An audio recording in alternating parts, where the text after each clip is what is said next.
The blizzard came down from the north like the wrath of an angry god, howling through the pine forests of Dakota Territory, with a fury that turned the world into a whirling void of white. Snow fell in thick, suffocating curtains, and the wind screamed through the trees with a sound like tearing fabric. It was the kind of storm that killed travelers, that buried cabins beneath drifts 10 feet deep, that froze men solid in their saddles. Tokala crouched by the stone hearth in his log cabin, feeding strips of dry willow bark into the flames, watching the fire dance and flicker. Outside, the wind shook the walls and rattled the hide-covered window. Inside, the air was warm and smoky, smelling of pine resin and burning wood. He had built this place himself 3 years ago after his last tour of duty as a scout for the United States Army at Fort Randall, a simple structure of pine logs, chinked with river clay and dried moss. A single room with a sleeping platform built into one corner, a stone hearth and a narrow door that faced east to catch the morning sun. He was alone, as he had been for most of his life. The Lakota called him Tokala the Fox because he moved quietly through the world and kept his own counsel. He had been born in a teepee on the banks of the Missouri River, the son of a warrior who had died fighting Crow raiders when Tokala was 15. His mother had succumbed to fever 2 winters later, and his younger sister, a bright-eyed girl of 8, had been taken by the white man's spotted sickness smallpox during the terrible winter of 1862. After that, Tokala had drifted like smoke between the Lakota camps and the white settlements belonging fully to neither world. He spoke English as fluently as he spoke Lakota, wore white man's trousers and boots when it suited him, but kept his hair long and braided in the old way. He scouted for the army because it paid in silver dollars and because tracking men across difficult country was what he did best. But he trusted no one, expected nothing from the world, and wanted only to be left in peace. Tonight, however, peace was not to be his. 3 sharp knocks rattled the cabin door, urgent, hesitant, desperate. Tokala rose slowly from his crouch, his hand drifting instinctively to the Henry rifle propped against the wall beside the doorframe. It was a good weapon, a .44 rimfire that held 16 rounds and could drop a deer at 200 yards. In this country, wild, lawless, unforgiving, a man's rifle was often the only thing standing between him and death. He lifted the wooden latch and pulled the door inward against the wind. A gust of snow and freezing air burst into the room, and with it came an old, white woman. She stumbled across the threshold, gasping for breath, her face gray with exhaustion and cold, her wool shawl crusted thick with ice. Behind her came 3 children, a boy of perhaps 12, a girl near 10, and a tiny girl no more than 5, all wrapped in threadbare coats and shawls that were soaked through and stiff with frost. The smallest child's lips were blue, her eyes glassy and half closed. "Please," the woman gasped, her voice breaking with desperation. "My grandchildren, they cannot walk any farther. We have been walking since dawn. Please, sir, help us." Tokala stepped back without a word, pulling the door wide. The woman half fell into the cabin, dragging the children after her by their hands. Tokala shut the door hard against the howling storm and turned to study them in the flickering firelight. The boy's eyes were wide with fear and exhaustion, his thin face pinched and pale. The older girl clutched her little sister with trembling hands, trying desperately to keep her upright. The smallest child swayed on her feet, her breathing shallow and rapid, her small body shivering violently. "Sit by the fire," Tokala said quietly. His English was clear and precise, learned during his years at the agency school near Fort Pierre, and sharpened by countless hours translating for Army officers. "I will make hot water." He moved quickly to the iron pot hanging from a hook over the fire and ladled in clean snow from a wooden bucket by the door. The woman sank onto the buffalo hide rug spread before the hearth, pulling the children close against her body. Tokala glanced at them as he stirred the snow in the pot, watching it melt and begin to steam. White settlers alone, fleeing something in the dead of winter. The boy's coat was torn at the shoulder, the fabric stiff with what looked like dried blood. The older girl's hands were raw with frostbite, the skin cracked and red and swollen. The smallest child's breathing was too fast, too shallow, hypothermia certainly, and perhaps something worse. "My name is Agnes Halford," the woman said, her voice trembling as she tried to gather herself. "These are my grandchildren, Eli, Ruth, and Sophia. We have come from Cottonwood, 2 days' walk south of here. We had nowhere else to go."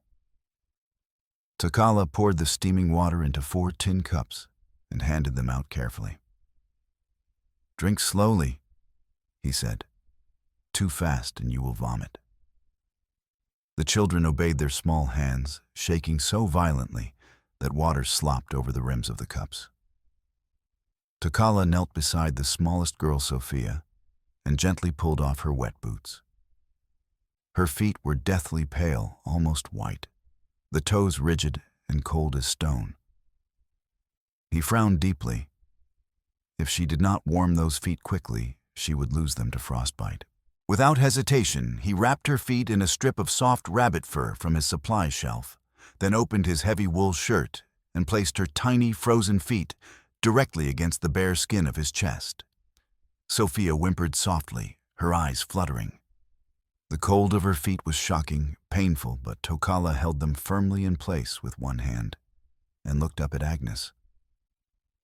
"You walked 2 days through this storm," he said. "Why?"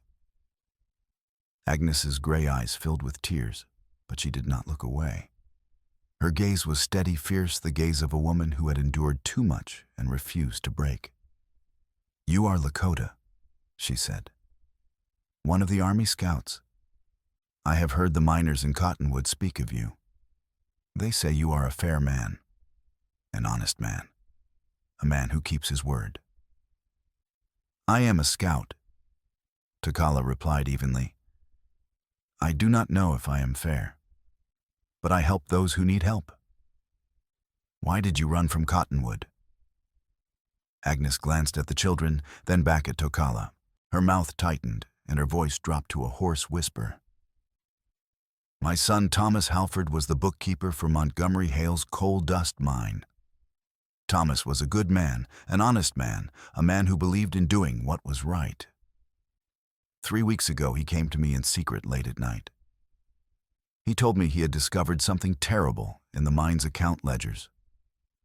Mr. Hale was dumping quicksilver mercury into Cottonwood Creek. Barrels of it, week after week, to save the cost of proper disposal. Thomas said the creek water was poisoning the entire town. Children were falling sick with tremors and vomiting. Some had already died." Tokala's jaw tightened. He had heard of Montgomery Hale, a ruthless mining magnate with financial interests across the Dakota and Montana territories, a man with political connections reaching all the way to the territorial governor in Yankton, and perhaps even to Washington itself. Men like Hale did not tolerate interference. They did not forgive betrayal. Thomas told me he would take the evidence to the federal marshal in Yankton. Agnes continued, her voice breaking with grief. He had copied a page from the mine's private ledger, a page that proved everything. He said justice would be done. But 2 days later, Mr. Hale's foreman came to my door with terrible news. There had been a mining accident, he said. A tunnel collapse. Thomas was dead. They gave me his body in a sealed wooden coffin and told me it would be better, kinder, if I did not open it.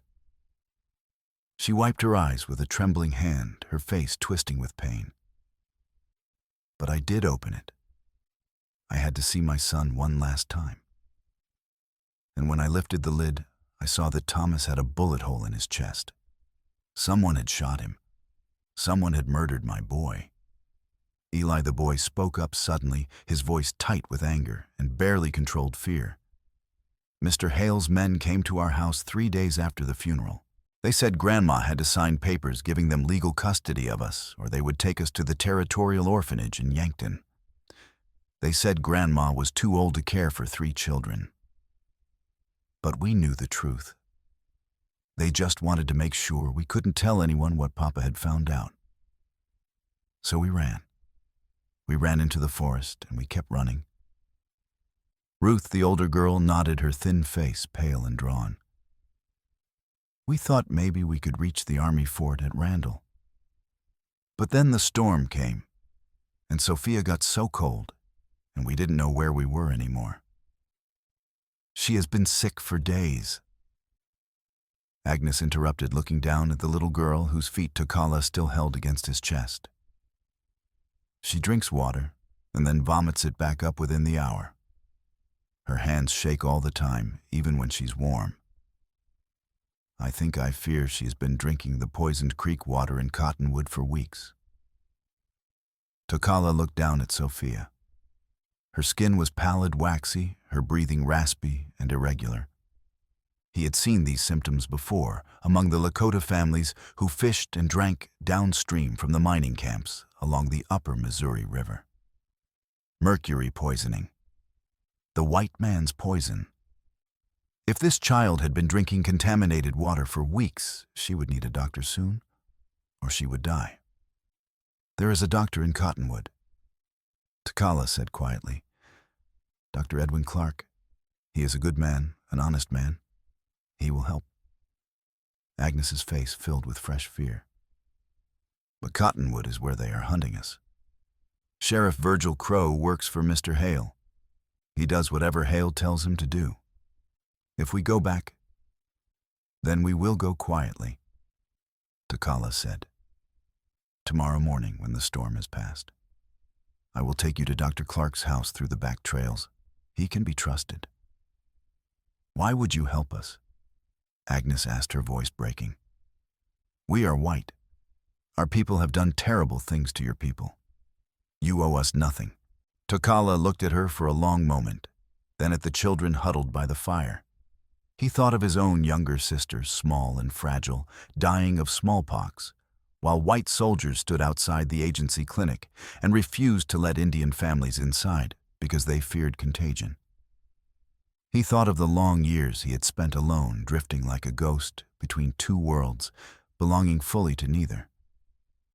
And he thought of the simple, undeniable truth that these children would die if he did nothing. I help those who need help, he said softly. That is all. That is enough. Agnes bowed her head, tears streaming down her weathered face. Thank you, she whispered. God bless you. Thank you. Takala said nothing more. He held Sophia's feet against his bare chest until the deathly pallor began to fade and a faint pink color returned to her toes. Then he wrapped them carefully in thick wool and laid her gently on the buffalo rug beside the fire. He gave the children strips of dried venison and hard cornbread from his stores, and they ate ravenously, too hungry and exhausted to speak. When they had finished, he spread out more buffalo robes and wool blankets by the hearth and told them to sleep. Eli and Ruth curled up together like puppies, their arms wrapped tightly around each other for warmth and comfort. Agnes held Sophia close, whispering soft, wordless sounds into the child's hair. Takala sat by the door, his Henry rifle laid across his knees, and watched the fire burn low. He did not sleep. He listened to the wind howl and shriek outside, and he listened to the children breathe, and he thought about what the morning would bring. By the time the first pale gray light of dawn crept through the hide-covered window, Takala had made his decision. He would take these people to Cottonwood. He would bring them to Dr. Edwin Clark. He would see the child treated, and if Montgomery Hale or Sheriff Virgil Crow tried to stop him, there would be blood spilled in the snow. The storm had passed by morning, leaving behind a world transformed. The sky was pale and cold, a washed-out blue like faded denim, and the air was so frigid it burned the lungs with every breath. Snow lay thick and heavy over the forest drifts, piled 10 feet high against the trunks of trees. The silence was absolute, profound, broken only by the occasional crack of a frozen branch snapping under the weight of ice. Tokala hitched his 2 horses, a sturdy dun mare, and a heavy-boned bay gelding to a small flatbed sledge he used for hauling firewood and game. He loaded the children carefully onto the sledge, wrapping them in buffalo hides and thick wool blankets until only their pale faces showed. Agnes climbed up beside them, her face drawn and exhausted, but filled with a fierce determination. Tokala swung onto the dun mare and led the way south, following the frozen, snow-covered course of Cottonwood Creek through the silent forest. The snow was deep, the going slow and treacherous. The horses plunged and struggled through the drifts, their breath steaming in the bitter air, their hooves crunching through the frozen crust. Tokala rode in silence, his eyes constantly scanning the white landscape for tracks, for movement, for any sign of danger. He saw the delicate tracks of deer, the wandering trail of a fox, the deep furrows, where a bull moose had broken through the crust. But no human tracks. No sign of pursuit. Behind him on the sledge, the children huddled together in silence. Eli sat upright, his thin face pale and watchful, his eyes darting nervously from tree to tree. Ruth held Sophia close, whispering soft words of comfort into her ear. Agnes sat with her hands folded tightly in her lap, her gaze distant, her mind lost somewhere far away. After nearly 2 hours of hard travel, they stopped to rest the horses in the shelter of a massive fallen pine. Tokala built a small fire using dry bark and twigs, melted snow in his tin pot, and gave the children warm water to drink. He handed out more strips of dried elk meat, and they chewed in silence, their eyes hollow with exhaustion and lingering fear. "How much farther to the town?"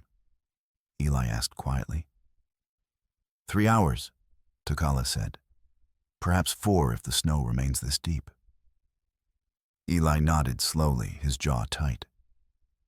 He looked older than his 12 years, Tokala thought, older and harder the way children became when the world showed them its teeth too early and took away everything soft. "Is it true what Grandma said?" Eli asked suddenly, his voice low and intense. "About Mr. Hale? About the poison in the water?" "Yes," Tokala said simply. "I believe it is true." "And he killed my papa, shot him?" "I believe so, yes." Eli's small hands clenched into tight fists. His eyes were wet, but his voice was steady. "Then I want him to pay. I want him to hang for what he did." "Justice is not always quick," Tokala said quietly, "and it is not always fair. But we will try. We will do what we can." Eli stared into the small fire, his young face as hard and cold as stone. "If the law won't hang him," he said, "then I'll kill him myself when I'm big enough." "No," Tokala said firmly. "You will not. Revenge is poison, boy. It eats you from the inside. Your job now is to stay alive, to keep your grandmother and your sisters safe. That is what your father would want. That is what you must do." Eli looked up at him, his eyes shining with unshed tears. "My papa said the same thing to me, the night before he died. He told me I had to be the man of the family if anything happened to him. He made me promise." Tokala crouched beside the boy and placed a hand on his thin shoulder. "Then keep that promise. Be strong. Be smart. Stay alive. That is how you honor your father's memory." Eli nodded, swallowing hard. Tokala stood kicked snow over the fire, and they continued on. By mid-afternoon, they reached the outskirts of Cottonwood. The town was a rough, dirty settlement of perhaps 200 souls nestled in a narrow valley where Cottonwood Creek wound down from the pine-covered hills.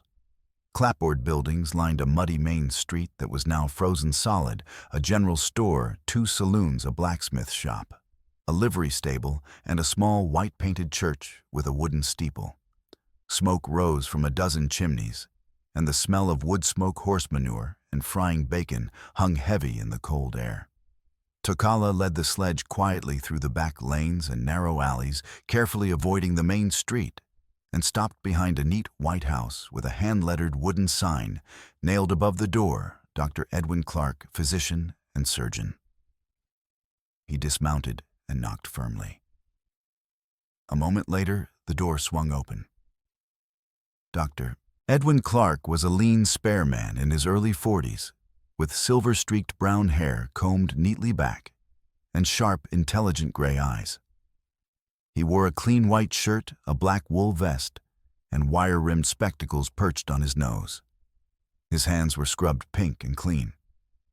When he saw Tokala standing on his doorstep, his expression shifted quickly from surprise to concern. "Tokala," Edwin said. "What brings you here?" "A sick child," Tokala replied quietly. "Mercury poisoning. She needs help immediately." Edwin's face darkened with anger and sorrow. He looked past Tokala to the sledge where Agnes and the children sat, huddled beneath their blankets. Without another word, he hurried out into the cold and lifted Sophia gently from Agnes's arms, cradling the little girl against his chest as he carried her quickly inside. Tokala helped Agnes and the other 2 children down from the sledge and ushered them into the warm house. Inside, Dr. Clark's home was orderly and clean, smelling strongly of carbolic acid soap and dried herbs hanging in bundles from the ceiling. Edwin laid Sophia carefully on a padded examination table near the fireplace and immediately began his assessment, checking her pulse at the wrist and throat, examining her eyes and tongue, pressing his fingers gently against the sides of her neck, listening intently to her breathing. "How long has she been ill?" Edwin asked, his voice tight and controlled. 4 days, perhaps 5. Agnes said, her voice trembling. "She cannot keep food or water down for more than an hour. Her hands shake constantly, even when she's warm and rested." Edwin nodded grimly. "Mercury poisoning. I have seen it too many times in this town. Far too many times." He looked up sharply at Tokala.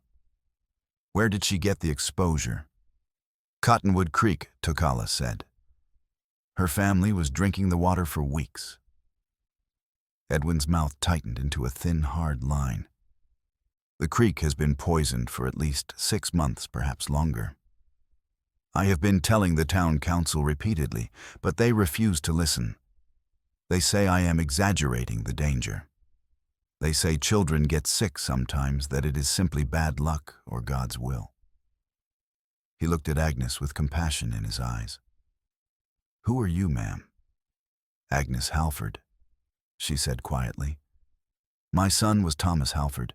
He worked as a bookkeeper for Montgomery Hale at the coal dust mine." Edwin straightened abruptly, his eyes widening. "Thomas Halford, yes. I examined his body after the supposed mining accident. They told me it was a tunnel collapse that killed him."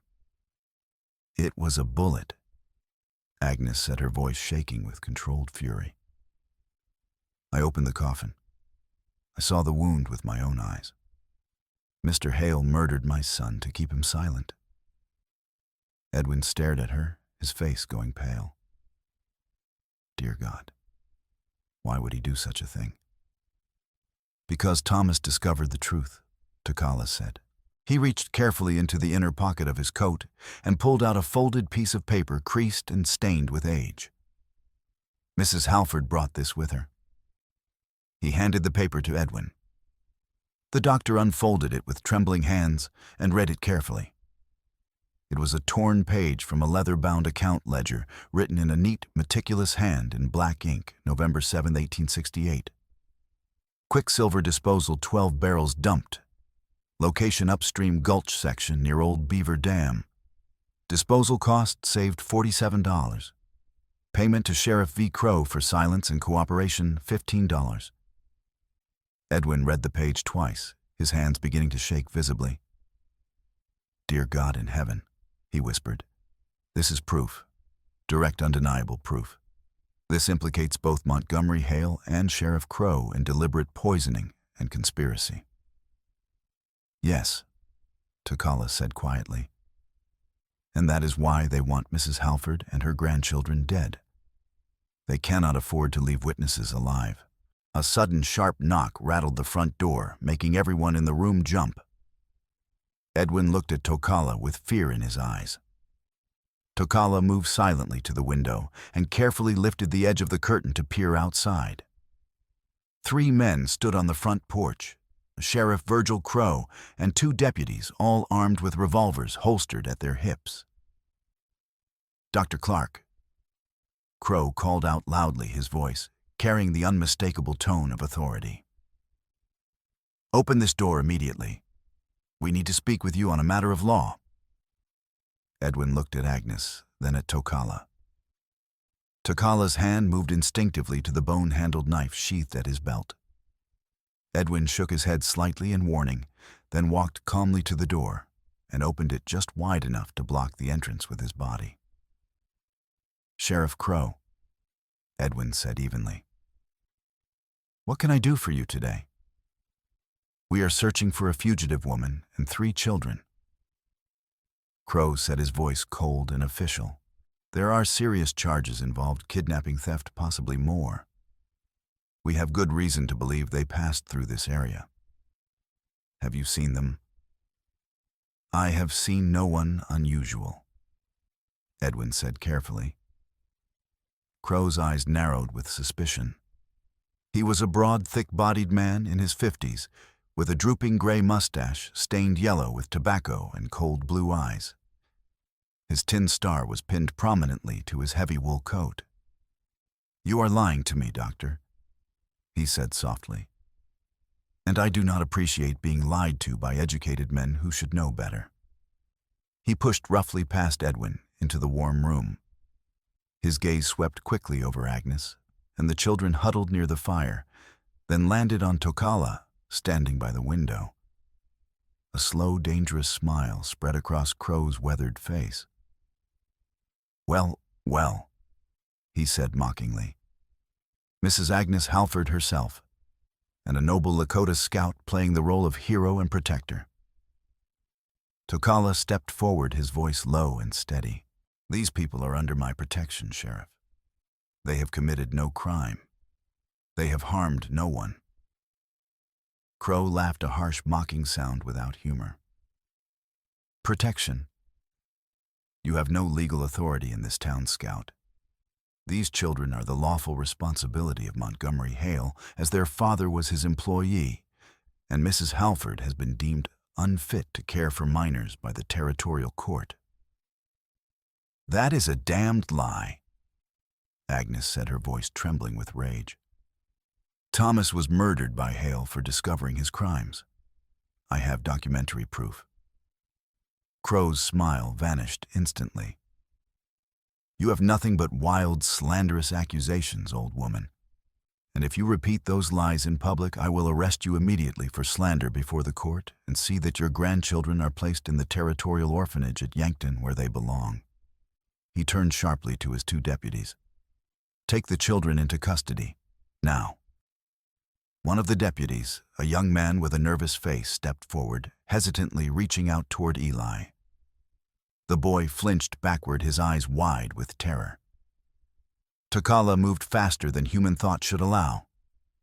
He drew his knife in a single fluid motion and placed himself directly between the deputy and the child, the polished blade gleaming wickedly in the lamplight. "Do not touch them," Tokala said very quietly, very calmly. The room went absolutely silent. The deputy froze with his hand still extended, his face going pale. Crow's hand moved slowly toward the revolver, holstered at his hip, his eyes locked on Tokala with cold fury. Edwin stepped forward quickly, raising both hands in a gesture of peace. "Gentlemen, please," he said urgently. "There is no need whatsoever for violence here. Sheriff Crow, the child on my examination table, is gravely, critically ill. She has severe mercury poisoning. Moving her tonight in her current condition could very well kill her. Surely you can see that." Crow glanced briefly at Sophia, lying pale and still on the table, then turned his cold gaze back to Tokala. His hand remained on his revolver. "You are making a very serious mistake, Scout," he said softly, each word precise and threatening. Threatening a duly appointed officer of territorial law is a hanging offense in Dakota. I could have you arrested and executed within a week." "I have threatened no one," Tokala said calmly. "I have simply made it clear that I will not permit harm to come to innocent children. That is all." Crow stared at him for a long, tense moment. The only sound in the room was the crackling of the fire and Sophia's labored breathing. Finally, slowly, Crow removed his hand from his revolver. 3 days, he said flatly, his voice hard as iron. "I am giving you exactly 3 days to bring Mrs. Halford and all 3 children to Mr. Hale's office at the mine. If you fail to comply, I will return here with a federal arrest warrant and a full detachment of soldiers from Fort Randall. And you scout if you interfere with lawful authority. Again, I will personally see you arrested, tried and hanged for assault on a peace officer.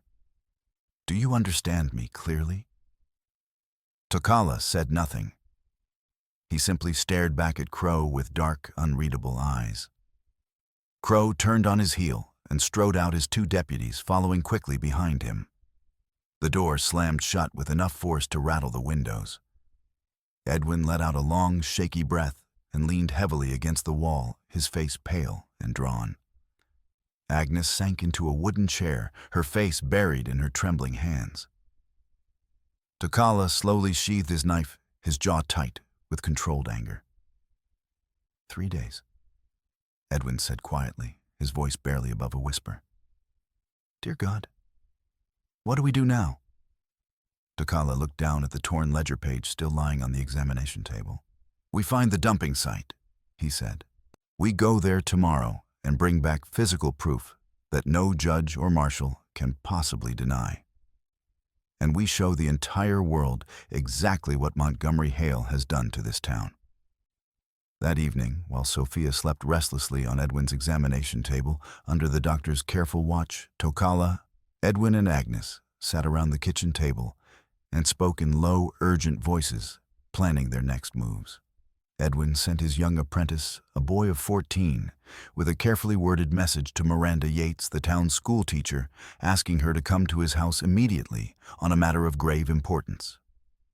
She arrived within the hour. Miranda Yates was a woman in her late 20s, tall and slender, with intelligent green eyes, dark brown hair braided and pinned neatly beneath a simple gray bonnet, and a calm, steady manner that spoke of both education and inner strength. She wore a plain wool dress and a thick shawl against the cold. Miranda had been documenting the pattern of mysterious illnesses among the school children for nearly 6 months, keeping detailed records and trying desperately to convince the town council that something in the water and in the very earth around Cottonwood was poisoning the town's wells. When Edwin carefully explained the situation, Thomas Halford's murder, the damning ledger page, the deliberate mercury dumping her face, went first pale with shock, then hard with righteous determination. "I will accompany you to find the dumping site," she said firmly, her voice steady and clear. "If we are to convince anyone in authority, we will need the testimony of a credible white witness with standing in this community. A school teacher carries significant weight, particularly with the territorial courts and the federal marshal's office." "It will be extremely dangerous," Tokala warned quietly. "If Hale discovers what we are doing, he will not hesitate to kill us all and dispose of our bodies where they will never be found." Miranda met his eyes directly without flinching or looking away. "Then we will need to be very careful and very clever," she said. "But I cannot sit idly by and do nothing while innocent children continue to sicken and die. I am a teacher. Protecting children is my sacred duty."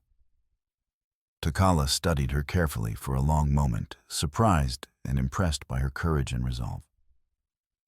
Most white women he had encountered in the settlements were timid creatures who deferred constantly to male authority and avoided any hint of controversy or danger. But Miranda Yates was clearly different. She reminded him strangely and powerfully of his own mother, strong-willed, stubborn, utterly unafraid to stand for what she believed was right. "We leave at first light tomorrow," Tokala said. "Dress as warmly as possible. Bring your warmest coat, heavy boots, and thick gloves. We may be in the wilderness for many hours." Miranda nodded once decisively. "I will be ready," she said. "You have my word." That night, Tokala slept on the floor of Edwin's small parlor, wrapped in a wool blanket with his Henry rifle lying on the boards beside him, within easy reach. He woke several times during the night, listening to the house settle and creak, listening to the wind whisper and moan outside the frost-covered windows, listening to his own heartbeat. He thought about Montgomery Hale and Sheriff Virgil Crowe. He thought about the children sleeping upstairs under Agnes's watchful care. And he found himself thinking strangely about Miranda Yates, her steady green eyes, her quiet courage, her refusal to turn away from danger when principle demanded action. At dawn, when the first pale gray light began to seep through the eastern windows, Tokala rose quietly and prepared for the journey ahead. Edwin provided a sturdy roan gelding for Miranda to ride, and the three of them set out together on horseback into the hills north of Cottonwood. The morning sky was pale and cold, washed clean by the recent storm, and the air was sharp enough to make breathing painful. They followed the frozen, snow-covered creek upstream, past the last scattered cabins at the edge of town, and into the deep wilderness of pine forest and granite outcroppings. They rode in near total silence, the only sounds the steady creak of saddle leather, the muffled thud of hooves breaking through crusted snow, and the occasional cry of a raven circling overhead. Tokala led the way, with the easy confidence of a man who had spent his entire life reading the language of the land-broken branches, indicating the passage of wagons, disturbed snow, revealing recent human activity. The faint, parallel ruts of iron-shod wheels, half filled with fresh powder. After nearly 2 hours of hard riding, the creek narrowed dramatically and entered a steep-sided gorge with sheer granite walls rising 40 feet on either side. Tokala reined his horse to a halt and studied the ground carefully, his dark eyes moving systematically across the snow. Fresh wagon tracks, no more than 3 or 4 days old, leading eastward into a small clearing hidden behind a dense stand of tall cottonwood trees. "There," he said quietly, pointing. They dismounted carefully and walked forward on foot, moving slowly and cautiously. The clearing was completely invisible from the main trail, deliberately concealed by the thick growth of trees. The snow here was stained a sickly yellow-brown color, and half buried in the deep drifts were 6 large wooden barrels, their lids split open and discarded carelessly. A sharp, acrid chemical smell hung heavy in the frigid air, making their eyes water. Tokala knelt beside one of the barrels and pulled off his heavy glove. He touched the stained snow with his bare fingertips and brought them slowly to his nose. The stench was unmistakable and overpowering, quicksilver raw, and toxic, the poisonous waste product of gold amalgamation. He stood and looked grimly at Edwin and Miranda. "This is the place," he said quietly. Miranda dismounted from her horse and walked forward slowly, staring at the barrels with an expression of absolute horror on her pale face. "Dear God in heaven," she whispered. "This is not an accident or negligence. This is deliberate, calculated, cold-blooded murder of an entire community." Edwin knelt beside one of the barrels and examined it closely, running his fingers over the wood. "Look here," he said, pointing to a faded brand burned into the barrel's side. "This marking is the official stamp of the coal dust mine. This is direct physical evidence linking Montgomery Hale's operation to the illegal dumping." Tokala nodded slowly, but something was nagging at the edges of his awareness, something wrong with the scene. He walked carefully to the far side of the clearing, where the pattern of disturbed snow seemed unusual. Not the clean tracks of a wagon, but something heavier and more irregular, as if a large object had been dragged roughly through the drifts. He knelt and began brushing snow aside with his bare hand, working methodically. His breath caught sharply in his throat. Beneath the snow frozen, absolutely solid in the grip of winter ice, was the body of a man. The corpse lay on its back, partially wedged into a narrow crevice between two large granite boulders, a gap barely 2 feet wide, almost invisible under the snow, leading down into what appeared to be a deep, ice-choked gorge. "Edwin," Tokala called softly. "Miranda, come here, quickly." Edwin and Miranda hurried over, their boots crunching in the snow. Tokala cleared more snow carefully away, revealing the dead man's face gray and frozen, and the eyes half open and filmed with ice, the mouth twisted in a final grimace of pain and surprise. Miranda gasped sharply and turned away, covering her mouth with her gloved hand. Edwin knelt slowly beside Tokala, his face grim and pale. "Thomas Halford," Edwin said quietly with absolute certainty. "I examined his body once before. This is definitely him." Tokala nodded. He examined the corpse carefully and methodically, brushing away ice crystals from the frozen clothing. There, dark and unmistakable against the stiff fabric of the dead man's coat, was a bullet hole high in the chest, just below the collarbone, angled slightly upward. A close shot, deliberate and professional, fired by someone who knew exactly what he was doing. "Help me move him," Tokala said quietly.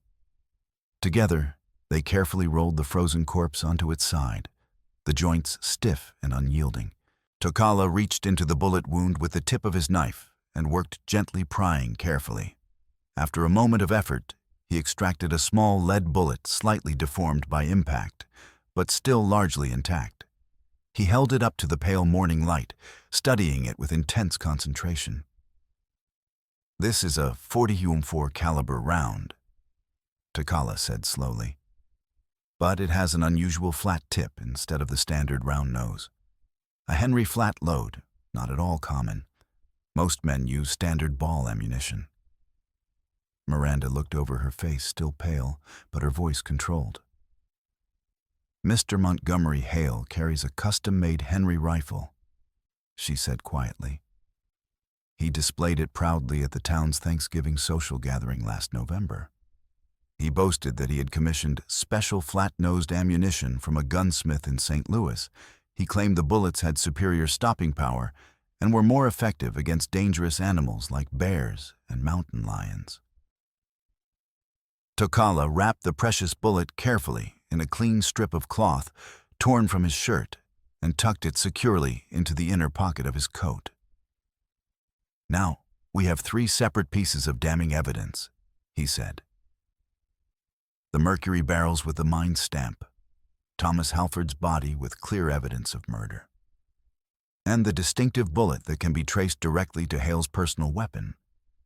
This should be more than enough to convince the federal marshal in Yankton to act." Edwin nodded slowly, but his expression was deeply troubled. "But look at where the body is positioned," he said, gesturing toward the narrow crevice. "Hale must have shot Thomas here at the dumping site when he discovered what Thomas was investigating. Then he tried to dispose of the body by shoving it down into that deep gorge. But the corpse got wedged between these boulders, and with the early winter freeze, it became locked solid in the ice. Hale probably assumed it was safely hidden and unreachable until spring thaw, and by then, animals and decomposition would have destroyed any useful evidence. He was arrogant," Tokala said. "He believed himself untouchable. He believed no one would dare to come looking." But before any of them could move or speak further, a cold, mocking voice rang out clearly across the small clearing, echoing off the granite walls. "I must say, I am genuinely impressed by your detective work, Scout." Tokala spun instantly, his hand flying to his knife. 4 armed men stepped deliberately out from behind the cover of the trees, their rifles already leveled and aimed. At their head stood a tall, aristocratic man in an expensive black wool overcoat and a fine beaver fur hat, Montgomery Hale. His face was pale and cold, his eyes the lifeless blue-gray of winter ice, and his thin lips were curved in a smile that held no warmth whatsoever, only cold amusement and predatory satisfaction. "Hale," Edwin said, his voice shaking despite his best efforts to control it.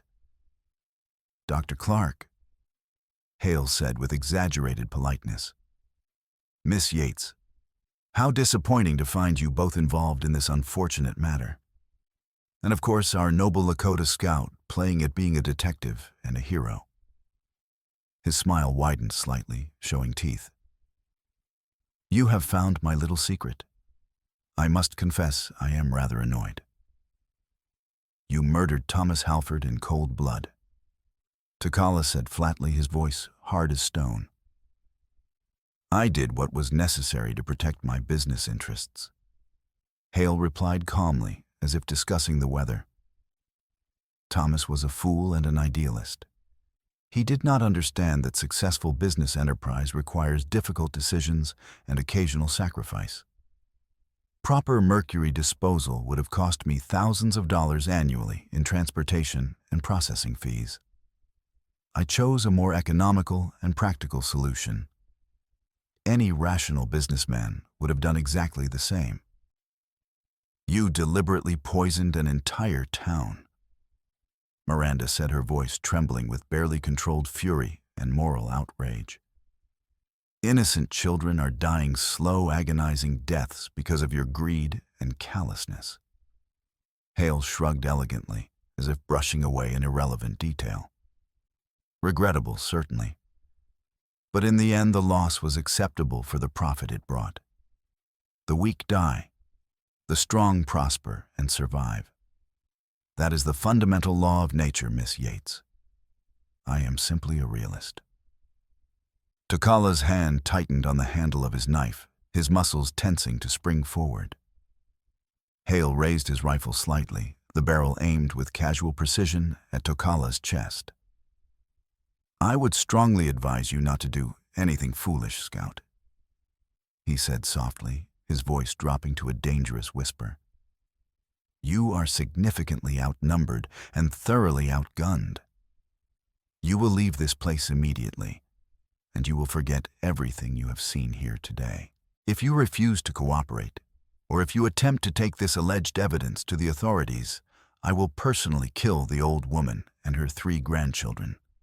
Slowly and painfully, one at a time, starting with the sick little girl."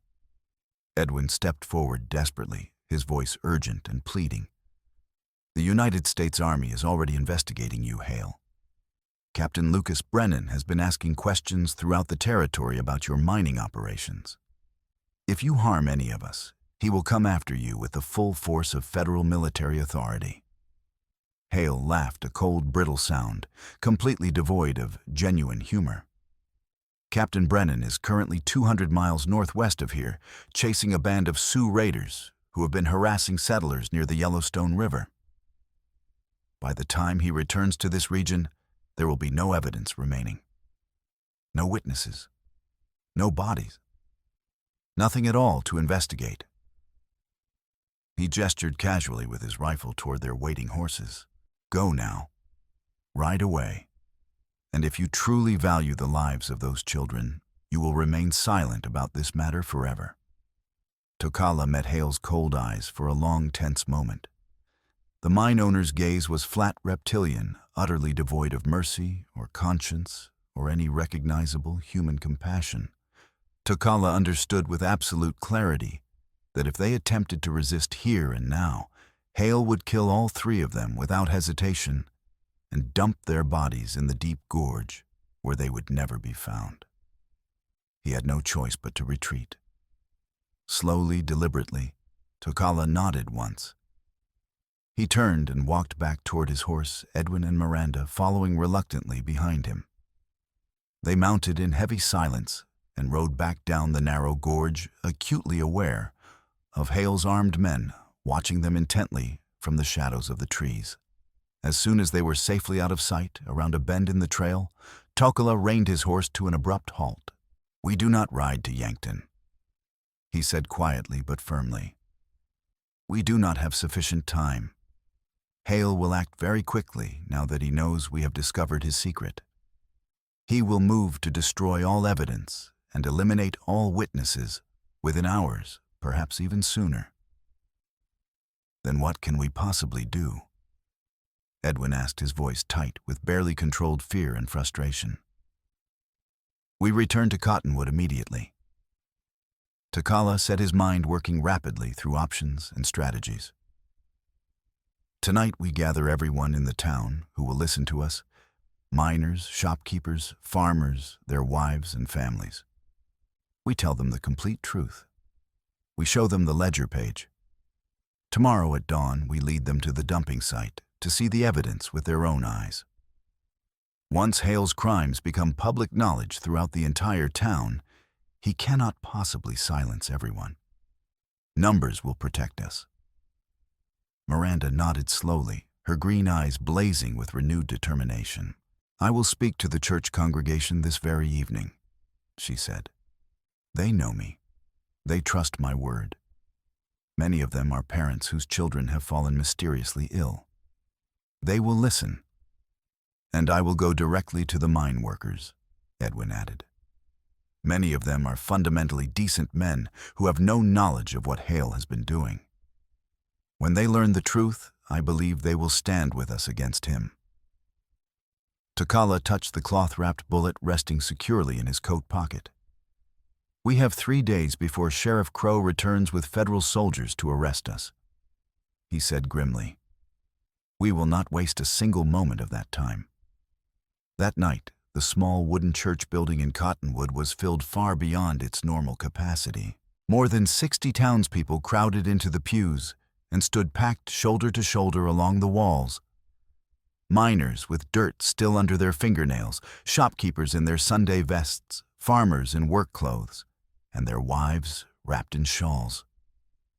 Miranda Yates stood at the front of the church, near the simple wooden pulpit, her face pale but absolutely resolute.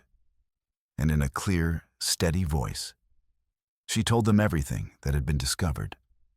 The illegal mercury barrels stamped with Hale's mine seal, the murder of Thomas Halford, and the distinctive bullet from Hale's custom rifle, the deliberate poisoning of their water supply. She held up the torn ledger page that Agnes had carefully preserved, the damning words clearly visible, even from the back rows. Her voice never wavered, never broke, even when describing the condition of the dying children. "Montgomery Hale has deliberately poisoned our water."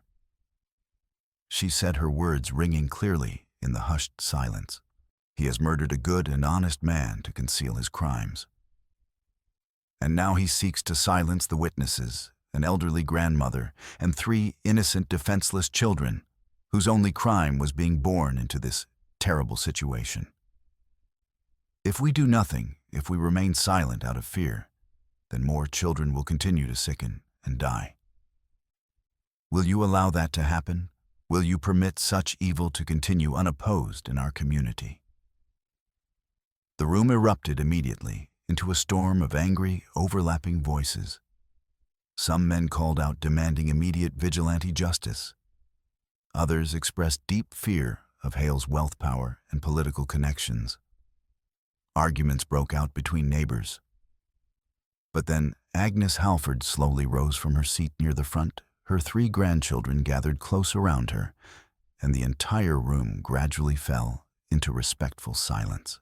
Agnes walked with quiet dignity to the front of the church and turned to face the assembled crowd, her thin shoulders straight, her gray eyes blazing with fierce maternal determination. She looked slowly around the room, meeting the eyes of people she had known for years. "My son Thomas was a good man." She began, her voice shaking slightly, but growing stronger with each word. "He worked hard every day of his life. He loved his children more than anything in this world. He believed in honesty and justice, and doing what was right even when it was difficult or dangerous. And he died because he tried to stop a terrible crime from continuing. She paused, visibly swallowing against the grief that threatened to overwhelm her. My youngest granddaughter, little Sophia, who is only 5 years old, is lying desperately ill in Dr. Clark's house at this very moment, slowly dying from mercury poisoning. The water that Mr. Hale deliberately contaminated may kill her, and if she dies, it will be murder just as surely as if he had placed a gun to her head and pulled the trigger himself. Her voice finally broke, but she continued speaking through her tears. "If you do nothing," she said, "if you turn away and pretend you do not know what is happening, then more children will die. Your children, your grandchildren, your neighbors' babies. Is that the kind of community you want to live in?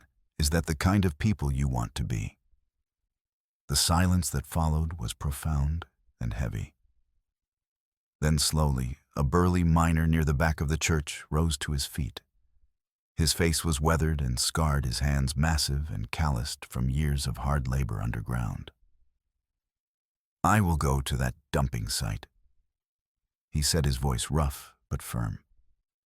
"Tomorrow morning, I will see this evidence with my own eyes, and I will bear witness to the truth." "And I will go with you," said a shopkeeper standing. "And I," said a farmer's wife, her face set with determination. One by one, like candles being lit in darkness, men and women throughout the church began to rise from their seats, pledging publicly to march to the gorge at dawn and witness Hale's crimes firsthand. By the time the meeting finally ended, more than 40 people had committed themselves to go. Miranda thanked them with tears streaming openly down her face. Her voice choked with emotion and gratitude. Agnes embraced her tightly, whispering words of thanks and blessing. But as the crowd began to slowly disperse into the cold night, a young boy suddenly burst through the church's main doors, his face pale with shock and fear, his breath coming in gasps. "Fire!" he shouted desperately. "The church is burning, fire!" The entire congregation rushed outside in a confused mass. Across the frozen street, the town's oldest building, a small wooden chapel that had been built by the first settlers 20 years earlier, was completely engulfed in roaring flames. Fire leaping 30 feet into the black sky, sparks swirling upward in glowing spirals. And standing calmly in the deep shadows, at the very edge of the town square, clearly visible in the hellish orange light, was Sheriff Virgil Crow. He was watching the destruction with an expression of cold satisfaction. When he saw the crowd staring at him in horror, he calmly tipped his hat in a mocking salute and walked slowly away into the darkness, disappearing between buildings. The message was absolutely clear. Brutal and unmistakable Montgomery Hale would not permit the truth to spread. He would burn the entire town to ashes if necessary to protect his secrets. Miranda stood beside Tokala in the snow, staring at the burning building, her face illuminated by the terrible flickering light. "What do we do now?" she whispered, her voice hollow with despair. Tokala looked at her, then at the burning chapel, then at the crowd of frightened townspeople. His jaw tightened with cold determination. "We fight," he said quietly. "We stand our ground. And we do not stop until Montgomery Hale is finished and justice is done." The following morning, just as the pale winter sun was beginning to rise above the eastern hills, Captain Lucas Brennan of the United States Cavalry rode into Cottonwood at the head of a column of 12 mounted soldiers.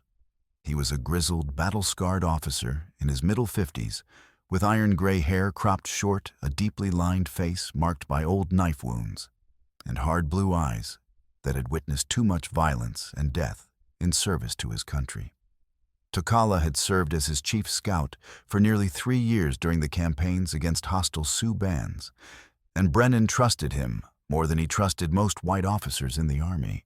Tokala had managed to send an urgent message to Fort Randall by commercial telegraph 2 days earlier, and Brennan, recognizing the seriousness of the situation, had ridden through day and night to reach the town as quickly as possible. Now he sat in Dr. Edwin Clark's crowded parlor, still wearing his dusty uniform and heavy cavalry coat, listening intently to the doctor's detailed account of events, carefully examining the torn ledger page, and studying the distinctive flat-nosed bullet that Tokala had recovered from Thomas Halford's frozen body. "This is more than sufficient evidence for immediate arrest warrants," Brennan said grimly, his voice hard with controlled anger. "I will take Sheriff Virgil Crowe into federal custody immediately on charges of conspiracy and accessory to murder. Then I will send a squad of soldiers to bring Montgomery Hale in for formal questioning under military authority." But when Brennan and his soldiers rode to the sheriff's office on Cottonwood's main street, they found the building completely empty and abandoned. Crowe's desk had been hastily cleared, his personal belongings removed, even his wanted posters stripped from the walls.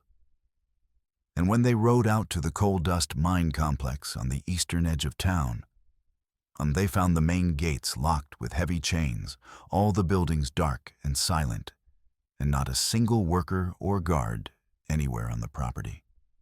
Montgomery Hale had fled.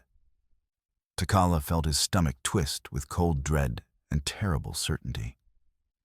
"He has taken them," he said quietly. "Taken who?" Captain Brennan demanded sharply. "Agnes Halford and her 3 grandchildren. Hale knows we will not stop our pursuit now. We have too much evidence.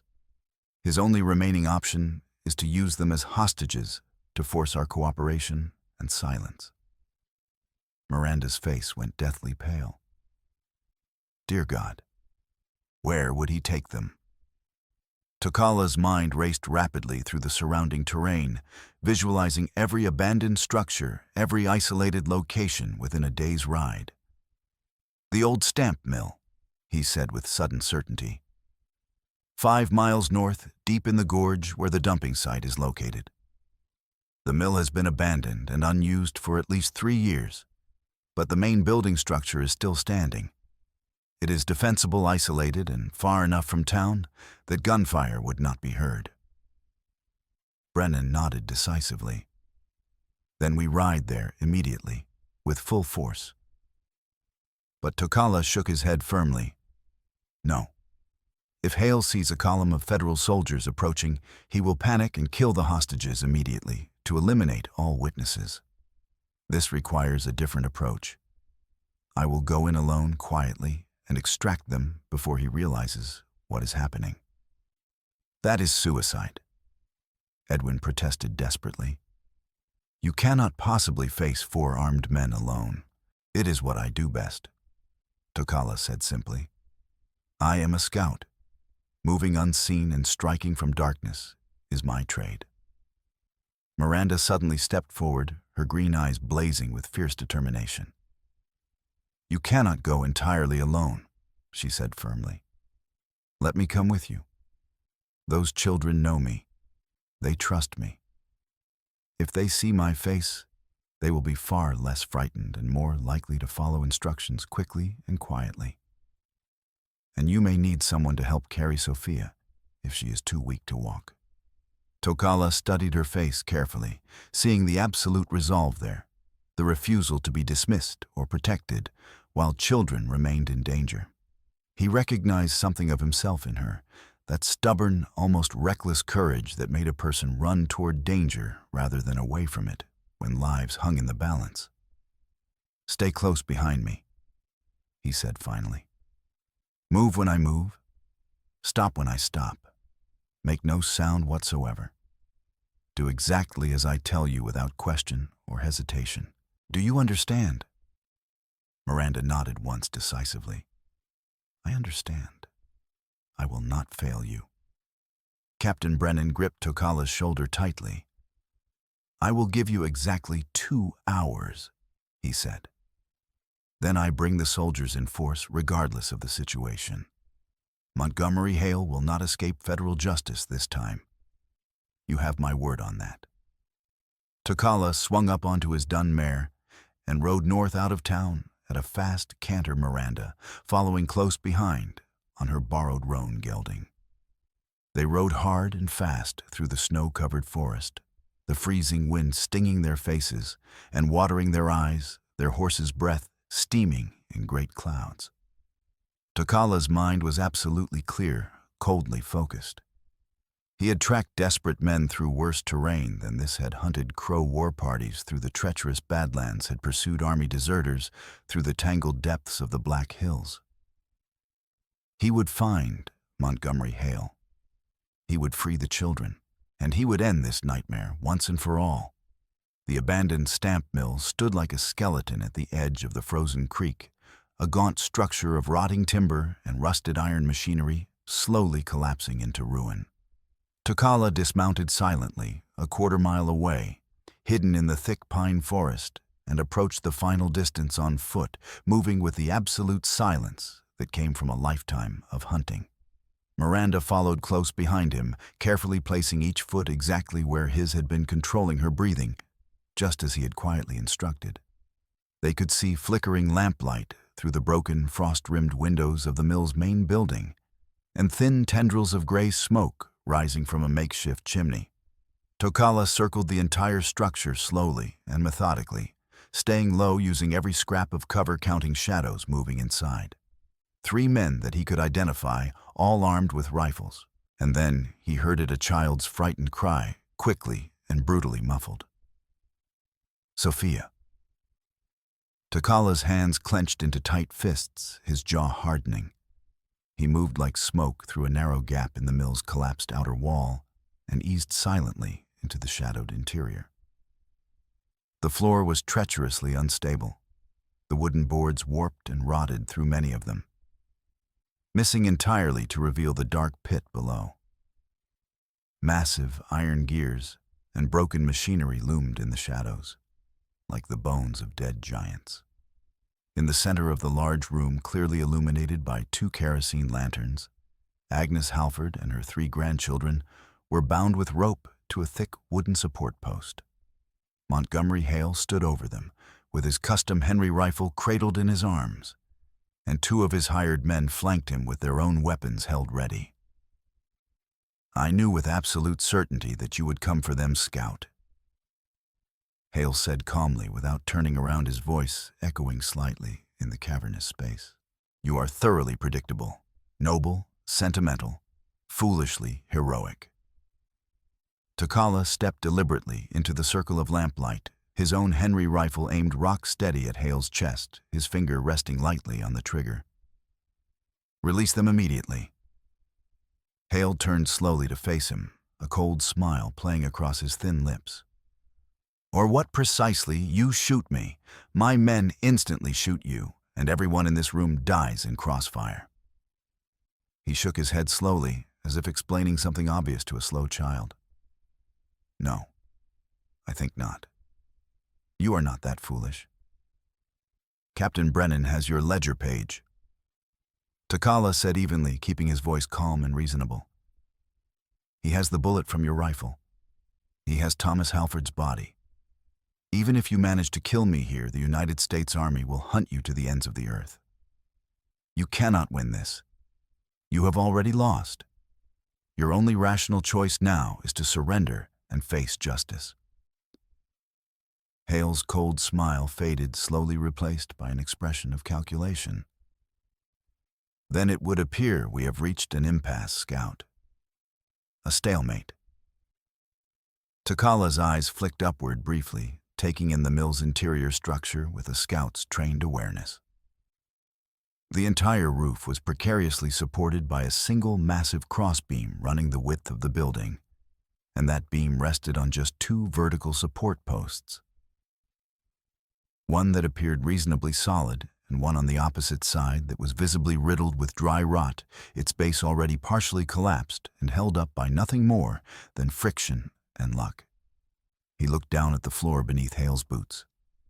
The planks there were badly cracked and sagging, dangerously weakened by decades of exposure to weather, and the enormous weight of the old mercury amalgamation vats still sitting abandoned in the shadowed corner, slowly leaking their poisonous contents. Tokala took a slow, deliberate breath, his mind calculating distances and angles with absolute precision. Then he spoke again, his voice calm and almost conversational. "I will offer you a trade. I will give you the bullet and the original ledger page, the only physical evidence that directly connects you to Thomas Halford's murder. You release Agnes and the children unharmed. Everyone walks away alive. You flee to California or Mexico, and we never speak of this matter again." Hale's pale eyes narrowed with deep suspicion. "You would truly do that abandoned justice for their safety?" Tokala reached very slowly into his coat, with his left hand keeping his rifle steady in his right, and pulled out the cloth-wrapped bullet. He held it up where Hale could clearly see it. "This bullet, right here, in exchange for their lives." Hale stared at the small wrapped object, greed and calculation warring visibly in his cold eyes. "Throw it to me," he commanded. Tokala tossed the wrapped bundle in a gentle arc. It landed on the rotted floorboards directly between them, and Hale's eyes instinctively followed its trajectory downward. Just for one crucial second, his attention divided and his focus shifted away from Tokala. Tokala fired, not at Hale, not at either of his men, at the rotted support post. The heavy .44 caliber round struck the weakened wood with devastating force. The post exploded in a shower of splinters and dust, and the massive crossbeam above immediately groaned with the sound of tortured wood, shifted violently sideways, and began to collapse. Hale staggered backward with a shout of alarm, momentarily off balance. One of his hired men fired his rifle wildly, panicking the bullet ricocheting off an iron gear with a shrieking metallic scream. Tokala dropped instantly and rolled hard to his right, coming up in a crouch beside the post, where Agnes and the children were desperately tied. He slashed through the ropes with his knife in 3 quick strokes. "Run!" he shouted. "Get out now, Miranda!" Agnes grabbed Sophia's small body and hauled her toward the gap in the wall. Eli and Ruth scrambled after their grandmother, moving fast despite their terror.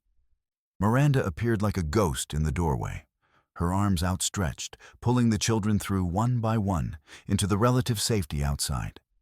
Hale, recovering his balance and his composure, raised his custom Henry rifle with deadly intent and took careful aim at Agnes's fleeing back. His finger tightening on the trigger, Tokala launched himself forward in a desperate tackle, slamming his full weight into Hale's body. They crashed together onto the rotted floor in a tangle of limbs. Hale's rifle discharged with a deafening blast, the bullet punching through the wall and disappearing into the forest beyond. The two men rolled and grappled, fighting with savage intensity. Suddenly, with a sharp crack like a breaking bone, the floor beneath them gave way entirely. Tokala felt the sickening sensation of falling, and then he hit the ground hard 10 feet below in the mill's old mercury storage pit. The impact drove all the air from his lungs in an explosive gasp. Hale tumbled down beside him, cursing viciously, his expensive coat torn and filthy. The air in the pit was thick and toxic, reeking of chemicals. All around them, dozens of broken barrels leaked liquid mercury onto the packed dirt floor, the strange silvery liquid spreading in glittering pools that reflected the lamplight from above, like dozens of small mirrors. Above them, one of Hale's hired men appeared at the ragged edge of the collapsed floor, his rifle aimed straight down at Tokala's chest. Tokala grabbed a broken timber lying nearby and hurled it upward with all the strength he possessed. It struck the gunman squarely in the face with brutal force. The man screamed and fell backward, blood streaming from his shattered nose. Hale rose to his feet, gasping, and drew a short-barreled revolver from inside his torn coat. Tokala had lost his rifle in the fall, but his bone-handled knife was still clenched tightly in his right hand. Hale fired. The bullet grazed Tokala's left shoulder, a line of searing fire, and Tokala felt warm blood begin to soak his shirt. But he did not stop did not slow. He lunged forward, moving inside the arc of Hale's gun arm before the man could fire again, and drove his knife upward with lethal precision into Montgomery Hale's chest. Hale's eyes went wide with shock and disbelief. He staggered backward 3 steps, clutching uselessly at the wound, blood spreading rapidly across his white shirt. He fell heavily into a large pool of liquid mercury. His blood spread slowly across the strange silver surface in dark red tendrils, and his body twitched once, twice, then lay absolutely still. His lifeless eyes stared upward at the ruined ceiling, seeing nothing at all. Tokala pulled himself painfully out of the pit, his wounded shoulders screaming with every movement, his breath coming in ragged gasps.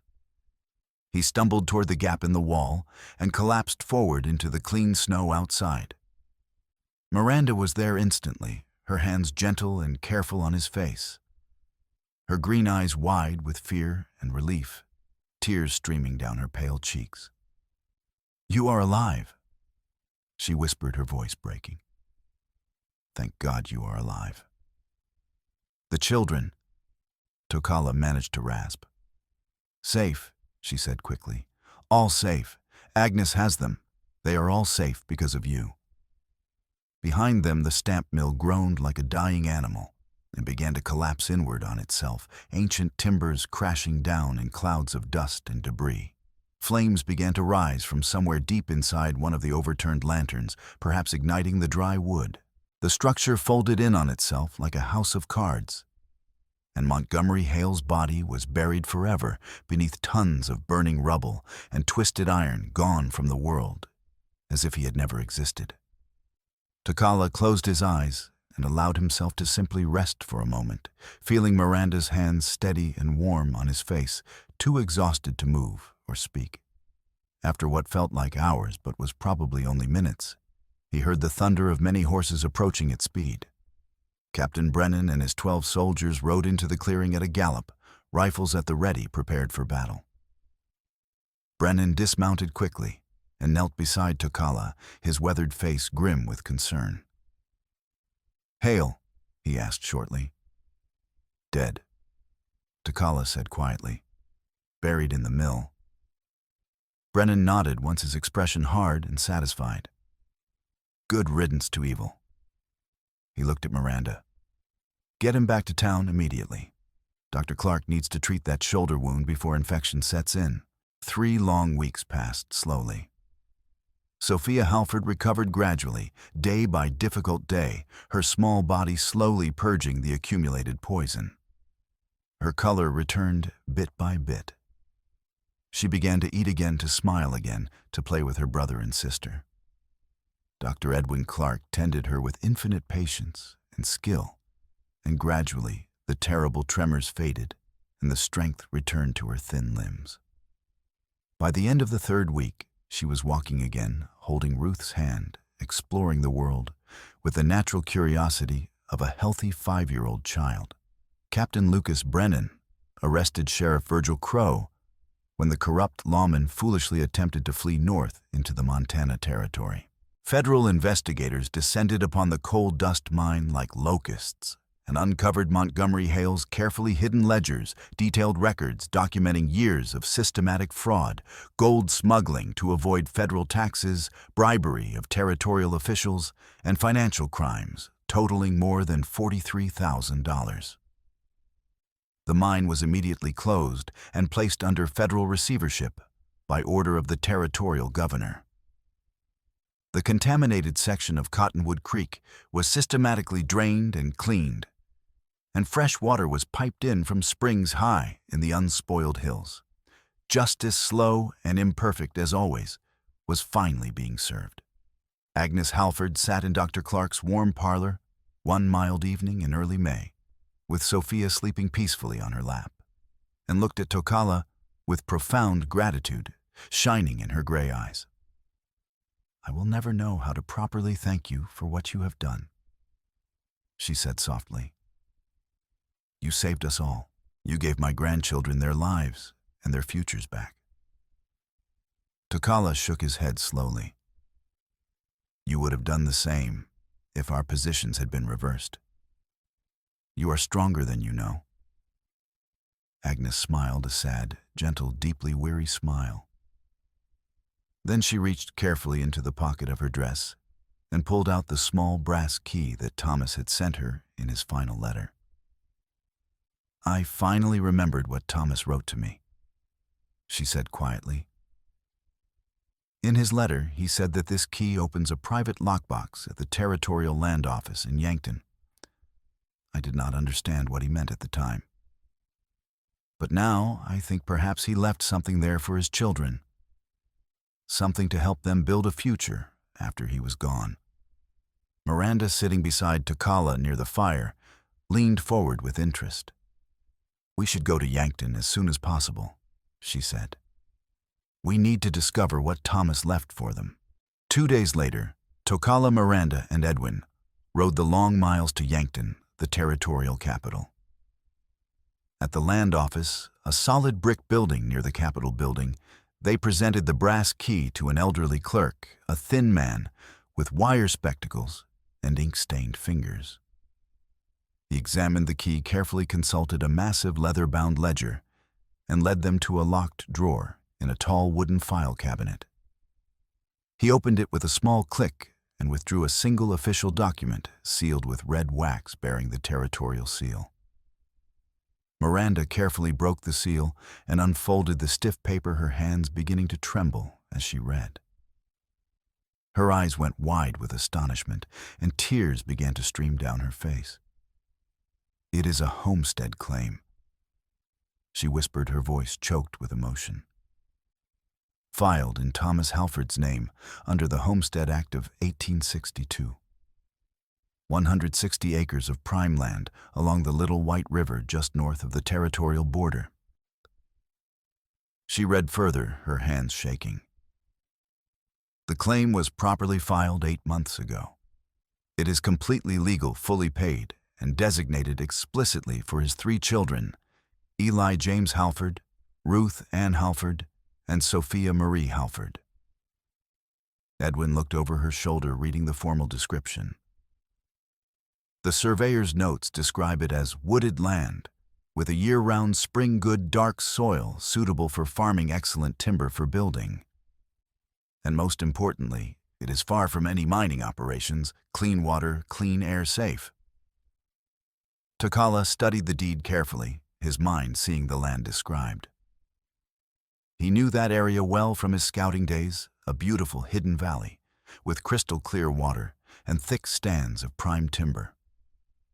A place where children could grow up safe and healthy, far removed from poison and greed and violence. "He planned this," Miranda said, her voice breaking completely with grief and admiration. "Thomas knew something terrible might happen to him, so he filed this claim, secretly made all the payments, did everything properly and legally. He made absolutely certain his children would have a future and a home, no matter what happened to him." Tokala looked at Miranda, and for the first time, he saw tears streaming freely down her face. Without thinking, acting purely on instinct, he reached out and took her hand in his. She did not pull away. Instead, she gripped his hand tightly, desperately, as if holding on for strength and hope. "Those children will need help," Edwin said quietly, looking meaningfully at Tokala. "They will need someone to teach Eli how to farm and hunt. Someone to protect them while they are young and vulnerable. Someone strong and capable to help them build a life on that land." Tokala met Miranda's green eyes, seeing hope and fear and something else there, something warm and precious and terrifying. And in that crystalline moment, Tokala realized that somewhere along this long, hard road, he had stopped being alone. He had found something he had believed lost forever, a reason to stay in one place, a reason to build rather than drift, a place where he truly belonged. "I will help them," he said quietly, his voice steady and certain. "If they will accept my help." Miranda smiled through her tears, a smile that transformed her entire face with radiant joy. "They will," she whispered. "We will. I promise you that." Spring came early to Dakota Territory that year, as if the land itself was eager to wash away the darkness and begin anew. By late April, the deep snow had melted away, and the little white river ran clear and cold and pure through its valley, sparkling in the sunlight like liquid crystal, on the land that Thomas Halford had so carefully and lovingly claimed for his children, Tokala and Edwin, and a crew of miners from Cottonwood, good, decent men who were grateful to have played a small part in bringing justice, worked together to raise a sturdy timber-framed house. It was built simply but solidly in the traditional frontier style, with tight dovetail joints and wooden pegs that would last a century or more, featuring a wide front porch for sitting on summer evenings and a massive stone chimney that would keep the family warm through the harshest winters. Eli and Ruth worked alongside the men every single day, carrying tools and water-fetching supplies, learning the ancient crafts of building and making.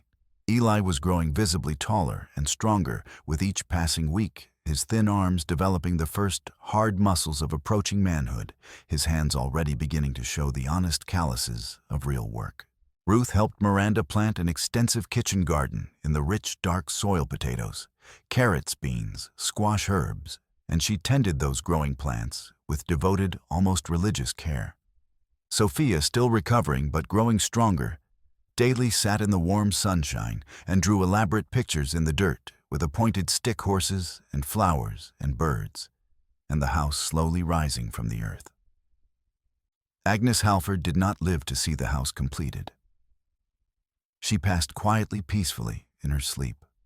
One warm night in the middle of May, her weathered hand resting gently in Sophia's small one, a serene smile on her deeply lined face. They buried her on a grassy hill, overlooking the new house, beneath a tall cottonwood tree that rustled and whispered continuously in the prairie wind. Miranda read a passage from the Bible in a clear, strong voice. "The Lord is my shepherd, I shall not want. He makes me to lie down in green pastures." And Tokala sang an ancient Lakota prayer for the dead, his voice rising and falling in the old sacred cadence, calling her spirit home to the stars. It was a good death, a death that came at the right time. Agnes had lived to see justice fully done. She had seen her beloved grandchildren made safe. She had seen her murdered son's name cleared and his memory honored. She had kept her most sacred promises. She could rest now. On a warm evening in early June, when the house was finally complete and blessed, and the children were sleeping peacefully in their new beds inside Tokala, and Miranda stood together on the wide front porch, watching the sun set in glory beyond the western hills. The sky was painted in vast sweeps of gold and rose and deep purple, and the river below sparkled and sang over its stones. The air smelled richly of pine resin and wild prairie flowers and fresh-cut timber. Miranda's hand rested lightly, naturally on Tokala's arm. She had been living with the children since Agnes's death, teaching them reading and writing and arithmetic every morning, helping them learn to build a life in this new place. She had not spoken of leaving, of returning to her old life in Cottonwood. Neither had Tokala mentioned her departure. "Will you stay here?" Miranda asked very softly, her voice barely above a whisper. "Or will you return to scouting for the army when Captain Brennan calls for you again?" Tokala looked at her for a long moment. Her face was open, vulnerable, her green eyes searching his face with desperate hope barely held in check. He thought about the long, lonely years he had spent drifting aimlessly between two worlds, belonging fully to neither, trusted by few, wanted by none. And he thought about the children sleeping inside this house, Eli's fierce protective loyalty, Ruth's quiet, gentle kindness, Sophia's fragile returning trust. He thought about Edwin downstairs, humming old hymns as he brewed coffee, a true friend. And he thought about this remarkable woman standing beside him, who had faced danger without flinching when children needed protection, who had risked everything for people not her own. "I will stay," he said quietly, his voice certain and steady. "If you will have me here, if that would be acceptable to you." Miranda's eyes filled instantly with tears that spilled over and ran down her cheeks. "I will have you," she whispered, her voice breaking. "I will have you gladly, Tokala, if you will have me. If you will permit me to stay here with you and help raise these children." Tokala reached out slowly and took both her hands in his, feeling the calluses forming there from garden work, feeling the strength in her fingers. "I would be honored," he said simply. They stood together in the fading golden light, holding hands, watching the river flow endlessly past, and the first stars beginning to appear like diamonds against the darkening sky. And for the first time in his entire hard life, Tokala felt complete. Whole. Home. Inside the new house, Eli was carefully teaching Ruth how to write her full name in the new notebook that Edwin had brought from Yankton as a gift. Sophia sat contentedly by the window, drawing an elaborate picture of a fox and a woman standing together under a great tree, holding hands, smiling.